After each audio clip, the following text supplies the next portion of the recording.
ওম নমঃ শিৱায় ওম নমঃ শিৱায় নমস্কাৰ বন্ধুসকল পুনে এটা গুৰুত্বপূৰ্ণ ভিডিঅ'লৈ স্বাগতম জনাইছোঁ জুন মাহৰ ৰাশিফল অনুসৰি এই মাহটোত কেইটামান ৰাশি অত্যন্ত শুভ হ'বলৈ গৈছে বিশেষকৈ জুন মাহত কৈছে যে আপোনালোকৰ জুনত গ্ৰহ সূৰ্য মিথুনত চন্দ্ৰ 15 তাৰিখত ধনুত পূৰ্ণিমা 27 তাৰিখত কৰ্কটৰ অমাৱস্যা শনি কুম্ভত বক্ৰী বুলি কৈছে অৰ্থাৎ প্ৰথম ৰাশিৰ পৰা আৰম্ভ কৰিছোঁ মেঘ ৰাশি জাতক জাতিকাসকলৰ এই মাহত কিন্তু কৈছে যে কামৰ বোজা বাঢ়িব তেওঁলোকৰ কামৰ পেছা বাঢ়িব কামৰ বোজা বাঢ়িব কিন্তু মেঘ ৰাশি জাতক জাতিকাসকলে 2026 চনৰ এই জুন মাহটোত সন্মানো পাব কৰ্মক্ষেত্ৰত সন্মান বুটলিবলৈ সক্ষম হ'ব তেওঁলোকৰ সেয়া আপোনালোকৰ কেৰিয়াৰৰ ক্ষেত্ৰতে হওক ব্যৱসায় ক্ষেত্ৰতে হওক সকলো ক্ষেত্ৰতে তেওঁলোকে সন্মান লাভ কৰিবলৈ সক্ষম হ'ব 1 পৰা 15 তাৰিখলৈকে কিন্তু যিসকল মেঘ ৰাশি জাতক জাতিকা আছে তেওঁলোকৰ খৰচ বাঢ়িব তেওঁলোকৰ বিভিন্ন ক্ষেত্ৰৰ খৰচ পাতি টকা পইচা আহিব যদিও খৰচ পাতি বহুত বেছি হ'ব ওলাই যাব এই ইনকাম কৰিছে তৎক্ষণাত খৰচ হ'ব পাৰে তেনেকুৱা ধৰণৰ এটা পৰিস্থিতি আহিব পাৰে বুলি কৈছে 1 পৰা 15 তাৰিখৰ এই 2 সপ্তাহ মনত ৰাখিব প্ৰথম যি 2 সপ্তাহ খৰচৰ ক্ষেত্ৰত আপোনালোকে অলপ ধ্যান ৰাখিব 16 পৰা কেৰিয়াৰত নতুন দায়িত্ব পাব পাৰে 16 জুনৰ পাছত বিশেষকৈ আপোনালোকৰ কেৰিয়াৰৰ ক্ষেত্ৰত নতুন দায়িত্ব নতুন অপৰচুনিটি হোৱাৰ সম্ভাৱনা দেখা পোৱা গৈছে একে সময়তে কৈছে যে প্ৰেমত ইগোৰ পৰা কাজিয়া হ'ব পাৰে প্ৰেমত কাজিয়া নকৰিব ইগো যেতিয়া দেখাব অহংভাৱবোৰ পৰিহাৰ কৰিব লাগিব যেতিয়া সংৰাগবোৰ কৰিব ইজনেও কৰিব তেতিয়া আপোনালোকৰ মাজত সমস্যা হ'ব পাৰে স্বাস্থ্যৰ ক্ষেত্ৰত কিন্তু মেঘ ৰাশি লোকসকলৰ বাবে এই মাহত অৰ্থাৎ জুন মাহত বিপি মূৰৰ বিষ অলপ বেছিকৈ হ'ব পাৰে মনত ৰাখিব এই মাহত মনত ৰাখিব যিসকল মেঘ ৰাশি জাতক জাতিকা আছে বিশেষকৈ ধৈৰ্য ৰাখি কাম কৰক ৰঙা কাপোৰ আপোনালোকে কমকৈ পিন্ধিব কিন্তু এই মাহত মনত ৰাখিব এবাৰ আহিছোঁ বিষ ৰাশি লোকসকলৰ বাবে 2026 চনৰ এই জুন মাহটো বিশেষকৈ আপোনালোকৰ বাবে ধন বিত্তৰ বাবে ধন টকা পইচা বাবে আপোনালোকৰ বহুত বেছি শুভ হ'বলৈ গৈছে টকা পইচা ইনকাম কৰিব পাৰিব ইনকাম চইচ মুকলি হ'ব আপোনালোকৰ বাবে অত্যন্ত শুভ হ'ব বুলি কৈছে বিশেষকৈ এই মাহত পুৰণা ধাৰ আপোনালোকৰ ঘূৰি আহিব পাৰে কাৰোবাৰ পৰা যদি টকা পইচা পায় সেই টকা পইচাখিনি ঘূৰি আহিব পাৰে পাব লগা ধন আহিব পাৰে 10 জুনৰ পিছত বিশেষকৈ সম্পত্তি মাটিৰ ক্ষেত্ৰত আপোনালোকৰ লাভ হ'ব বুলি কৈছে বিষ ৰাশি লোকসকলৰ বাবে এই মাহত প্ৰেমৰ স্থিৰতা থাকিব পৰিয়ালত শান্তি এটা পৰিৱেশ থাকিব মাজে মাজে সৰু সংঘাত হ'ব পাৰে সেইখিনি ক্ষেত্ৰত কিন্তু আপোনালোকে চাব লাগিব স্বাস্থ্যৰ ক্ষেত্ৰত ডিঙিৰ সমস্যা দাঁতৰ যত্ন লোৱাটো প্ৰয়োজন আছে বিষ ৰাশি লোকসকলৰ বাবে এই মাহটোত বগা আৰু গুলপীয়া কাপোৰ আপোনালোকৰ বাবে অতি শুভ হ'ব বুলি কৈছে এবাৰ হৈছে মিথুন ৰাশি জাতক জাতিকাসকলৰ বাবে আপোনালোকৰ সূৰ্য আপোনালোকৰ ৰাশিত আত্মবিশ্বাস হাই হ'ব কনফিডেন্স থাকিব কাম কৰাৰ যি আপোনালোকৰ ক্ষমতা সেইখিনি থাকিব বুলি কৈছে আত্মবিশ্বাসত আপোনালোকে আগবাঢ়িব পাৰিব কাম কাজ নাম যশ আপোনালোকৰ বাঢ়িব এই জুন মাহত মিথুন ৰাশি লোকসকলৰ বাবে যাত্ৰা ভ্ৰমণৰ যোগ আছে বুলি কৈছে কিন্তু বেছি কথা ক'লে শত্ৰু বাঢ়িব পাৰে মনত ৰাখিব মিথুন ৰাশি জাতক জাতিকাসকলে বেছি কথা ক'লে আপোনালোকৰ শত্ৰু বাঢ়িব পাৰে বুলি কৈছে একে সময়তে স্বাস্থ্যৰ ক্ষেত্ৰত চৰ্দি এলাৰ্জিৰ সমস্যাবোৰ মাজে মাজে বহুত বেছি আপোনালোকক অশান্তি দি থাকিব পাৰে শুভ আপোনালোকৰ বাবে ৰং হ'ব সেউজীয়া ৰং পিন্ধিব পাৰে ভাল হ'ব লিখা পঢ়াৰ কামত কিন্তু বহুত বেছি লাভ হ'ব এবাৰ হৈছে কৰ্কট ৰাশি চন্দ্ৰ আপোনালোকৰ অধিপতি অৰ্থাৎ আপোনালোকে অলপ আবেগিক হ'ব মাৰ ঘৰৰ বিশেষ আপোনালোকৰ টেনশ্যন থাকিব মাৰ বাবে আপোনালোকৰ টেনশ্যন থাকিব ঘৰখনৰ মানুহৰ বেমাৰ আজাৰ কাম কাজৰ বাবে কিছুমান সমস্যাৰ বাবে ঘৰুৱা প্ৰব্লেমৰ বাবে টেনশ্যন থাকিব পাৰে 20 জুনৰ পিছত মন শান্ত হ'ব ধন আহিব কিন্তু হাতত নাথাকিব টকা পইচা আহিব কৰ্কট ৰাশি জাতক জাতিকাসকলৰ কিন্তু টকা পইচা হাতত জমা হৈ নাথাকিব বুলি কৈছে প্ৰেমত কেয়াৰ আপোনালোকৰ বাঢ়িব কেয়াৰ ল'ব টিপছ হৈছে এই মাহত আপোনালোকে ধ্যান ৰাখিব পানী বেছিকৈ খাওক স্বাস্থ্যৰ ক্ষেত্ৰত বগা মূত্ৰ আপোনালোকৰ শুভ বুলি কৈছে সিংহ ৰাশি জাতক জাতিকাসকলৰ বাবে 2026 চনৰ জুন মাহটোৰ কেনেধৰণৰ পাৰ হ'ব ইতিমধ্যে আপোনালোকক লং ভিডিঅ' দিয়া হৈছে চাই ল'ব পাৰিব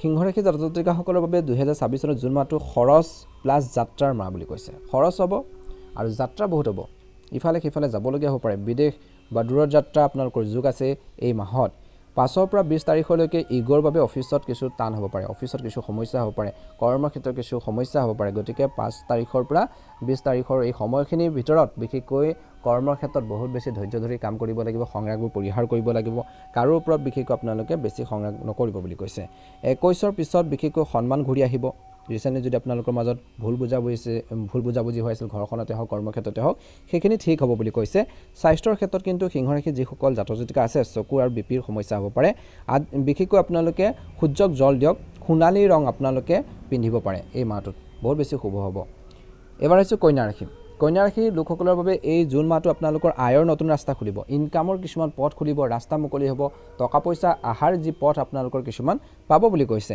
সেয়া আপোনালোকৰ চাকৰি বা ব্যৱসায়ত আপোনালোকৰ লাভ হ'ব। কিন্তু মনত ৰাখিব লাগিব কন্যা ৰাশিৰ জাতক জাতিকাসকলে এই জুন মাহত বেছি চিন্তা, বেছি সমালোচনাই সম্পৰ্ক বেয়া কৰি তুলিব পাৰে। গতিকে বেছি চিন্তা কৰি থাকিলে কামখিনি কৰিব নোৱাৰিব, সমস্যাত পেলাব পাৰে, আৰু বেছি সমালোচনা কৰিলে সম্পৰ্ক আপোনালোকৰ বেয়া হ'ব পাৰে। গতিকে বেছিকৈ ভুল ধৰি থাকিলে সম্পৰ্ক বেয়া হ'ব পাৰে। বিশেষকৈ 25 জুনৰ পিছত আপোনালোকৰ কিন্তু স্বাস্থ্য অলপ বেয়া হ'ব পাৰে। গতিকে স্বাস্থ্যৰ যত্ন লওক বুলি কৈছে। এই মাহৰ শেষৰ ফাললৈ স্বাস্থ্যৰ যত্ন ল'ব লাগিব। সেউজীয়া পানী আপোনালোকৰ বাবে শুভ হ'ব। বিশেষকৈ আপোনালোকে নিজৰ শৰীৰটো ভালকৈ ৰাখিবৰ বাবে মৰ্ণিং ৱাক কৰক, এক্সাৰচাইজ কৰক, ভাল হ'ব বুলি কৈছে। তুলা ৰাশি লোকসকলৰ বাবে 2026 চনৰ এই জুন মাহটো আপোনালোকৰ বাবে শুভ দেখা পোৱা গৈছে। পাৰ্টনাৰশ্বিপৰ ব্যৱসায়ত শুভ, বিয়াৰ চুক্তিৰ বাবে শুভ মাহ বুলি কৈছে। 12 পৰা 18 জুনৰ এই সময়খিনিত ডাঙৰ সিদ্ধান্ত ল'ব পাৰে, ভাল হ'ব আপোনালোকৰ বাবে। 12 জুনৰ পৰা 18 জুনৰ এই সময়খিনিত কিছুমান যদি সিদ্ধান্ত ল'ব লগা আছে, গুৰুত্বপূৰ্ণ সিদ্ধান্ত, তেন্তে এই জুন মাহৰ এই সময়খিনিত আপোনালোকে ল'ব পাৰে, ভাল সময় বুলি কৈছে। প্ৰেমত আপোনালোকৰ মৰম চেনেহ বাঢ়িব এই মাহত। কিন্তু আপোনালোকৰ কৈছে যে বিলাসিকতাত খৰচ হ'ব পাৰে, দামী বস্তু, নিজৰ মনৰ কিছুমান বস্তু পচন্দ বস্তু কিনাৰ বাবে খৰচ হ'ব পাৰে বুলি কৈছে। বিলাসিকতাত খৰচ হ'ব পাৰে বুলি কৈছে, সেই গাড়ী হওক বা আপোনালোকৰ অন্যান্য কিছুমান বস্তু হওক বুলি কৈছে। গুলপীয়া আৰু বগা কাপোৰ আপোনালোকে পিন্ধক, এই মাহত ভাল হ'ব। এই মাহত বিশেষকৈ ব্যৱসায় ক্ষেত্ৰত ডাঙৰ সিদ্ধান্ত লওঁতে দুবাৰ ভাবিব, চাই চিতি ল'ব, মনত ৰাখিব, ভাল হ'ব বুলি কৈছে। অন্য এটা ৰাশি হৈছে আপোনালোকৰ বাবে বৃশ্চিক ৰাশি। বৃশ্চিক ৰাশি লোকসকলৰ বাবে 2026 চনৰ এই জুন মাহটো কিদৰে পাৰ হ'ব, কেনেধৰণৰ প্ৰতিফলন দেখিব। বৃশ্চিক ৰাশি জাতক জাতিকাসকলৰ বাবে জুন মাহটো আপোনালোকক কৈছে যে সাৱধান হ'ব লাগিব, কিছু ক্ষেত্ৰত গোপন শত্ৰুৰ পৰা সাৱধান হ'ব লাগিব, ৰাজনীতিৰ পৰা সাৱধান হ'ব লাগিব। 1 পৰা 10 জুনৰ সময়খিনিত আপোনালোকৰ বাবে অলপ সাৱধান হোৱাৰ সময় আছে। 11 জুনৰ পিছত হঠাৎ ধন আহিব, বীমা লাভ, গৱেষণা ৰিচাৰ্চত সফলতাৰ, স্বাস্থ্যৰ ক্ষেত্ৰত গোপন ৰোগ আপোনালোকৰ হ'ব পাৰে, সাৱধান হওক। হনুমানজীক পূজা কৰক, মেৰুণ ৰং আপোনালোকে পিন্ধক, ভাল হ'ব। ধনুৰাশি 2026 চনৰ বিশেষকৈ এই জুন মাহত ধনুৰাশি লোকসকলৰ বাবে আপোনালোকৰ ভাগ্য আপোনালোকৰ লগত আছে। শিক্ষাৰ, বিদেশ, ধন যাত্ৰাৰ যোগ, গুৰু পিতৃৰ পৰা সহায় পাব বুলি কৈছে এই মাহত। কিন্তু আপোনালোকে যদি এই মাহত বেছি আশা কৰে, বেছি লোভ কৰে, বিপদত পৰিব পাৰে। 20 জুনৰ পিছত ধন সম্পত্তিৰ ক্ষেত্ৰত অনুকূল ফলাফল দেখিব, ধন টকা পইচা হাতলৈ আহিব, জমাও হ'ব। শুভ আপোনালোকৰ বাবে বাৰ হৈছে সোমবাৰ। হালধীয়া ৰঙৰ কাপোৰ বস্ত্ৰ পিন্ধক বুলি কৈছে। সততা আপোনালোকে বজাই ৰাখক, সত্যত থাকিব, নিশ্চয়কৈ আপোনালোকে সফল হ'ব, ছাকচেছ হ'ব। মকৰ ৰাশি 2026 চনৰ বিশেষকৈ ৰাশিফল অনুসৰি জুন মাহৰ বিশেষকৈ এই মাহটোত আপোনালোকৰ নতুন কৰ্মৰ ক্ষেত্ৰত, কৰ্মৰ দায়িত্বৰ মাহ, কৰ্মৰ ক্ষেত্ৰত নতুন দায়িত্ব পাব, দায়িত্ব আপোনালোকে সুন্দৰভাৱে পালন কৰিব পাৰিব বুলি কৈছে। শনিৰ বাবে কামৰ বোজা অলপ বেছি হ'ব, কিন্তু মকৰ ৰাশি জাতক জাতিকাসকলৰ শনিৰ বাবে আপোনালোকৰ কামৰ প্ৰেছাৰ অলপ বেছি থাকিব, কিন্তু ফলো কিন্তু আপোনালোকৰ ভালো হ'ব বুলি কৈছে। প্ৰমোশ্যন, সন্মানৰ যুগ এই মাহত। পৰিয়ালৰ দায়িত্ব আপোনালোকৰ বাঢ়িব, ঘৰখনৰ দায়িত্ব আপোনালোকৰ বহন কৰিবলগীয়া হ'ব পাৰে। স্বাস্থ্যৰ ক্ষেত্ৰত আঁঠুৰ বিষ, হাড়ৰ কিছু সমস্যা হ'ব পাৰে। নীলা কলা ৰং আপোনালোকে পৰিধান কৰিব পাৰে। শনিদেৱক তিলৰ তেল আপোনালোকে আগবঢ়াওক বুলি কৈছে, ভাল হ'ব। কুম্ভ ৰাশি 2026 চনৰ ৰাশিফল অনুসৰি বিশেষকৈ জুন মাহটো আপোনালোকৰ বাবে এই মাহটোত বন্ধু আৰু নেটৱৰ্কৰ পৰা বিশেষকৈ লাভ হ'ব। নতুন আইডিয়া, নতুন ধাৰণাই আপোনালোকক বহুত বেছি আগবঢ়াই নিব, বিশেষকৈ ট্ৰেকত কামত সফলতা হ'ব বুলি কৈছে।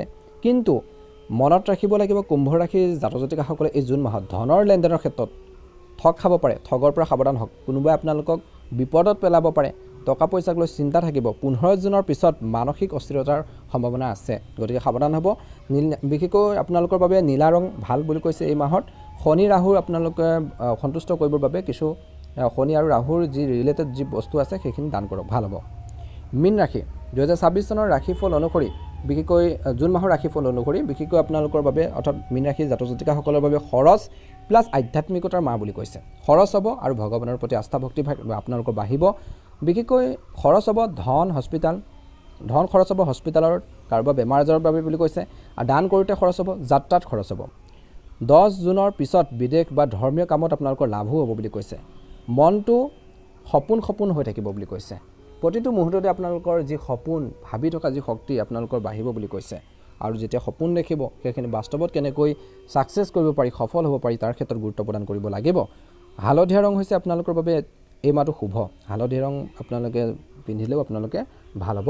বিষ্ণুক পূজা কৰক বুলি কৈছে। আৰু পানীৰ পৰা কিন্তু সাৱধান হৈ থাকিব লাগিব, মীন ৰাশি জাতক জাতিকাসকলে বিশেষকৈ 2026 চনত বিশেষকৈ সকলো ৰাশিৰ বাবে উপায় হৈছে পূৰ্ণিমা 15 জুন চন্দ্ৰক গাখীৰ চাউলৰ অৰ্ঘ্য দিয়ক মন শান্ত হৈ থাকিব আপোনালোকৰ অমাৱস্যাৰ 29 জুন পিতৃ মাতৃক সেৱা কৰক দান কৰক বুলি কৈছে কোনো দুখীয়া মানুহক বস্তু দান কৰক খোৱা বস্তু হওক বস্ত্ৰ হওক কিবা এটা দান কৰিব পাৰে বিশেষকৈ এই মাহটোত বিশেষকৈ মংগলবাৰে হনুমান চালিচা পঢ়ক শত্ৰু বাধা আপোনালোকৰ দূৰ হ'ব মনত ৰাখিব আপোনালোকৰ সকলোৰে 2026 চনৰ এই জুন মাহটো ভালদৰে পাৰ হওক মনৰ ইচ্ছাবোৰ পূৰণ হওক যদিহে আপোনালোকে নতুনকৈ চাই আছে আমাৰ চেনেলটো ছাবস্ক্ৰাইব কৰি দিব কমেণ্ট বক্সত ওম নমঃ শিৱায় জয় শনিদেৱ লিখি দিব আপোনালোকৰ সুস্বাস্থ্য কামনা কৰিছোঁ ধন্যবাদ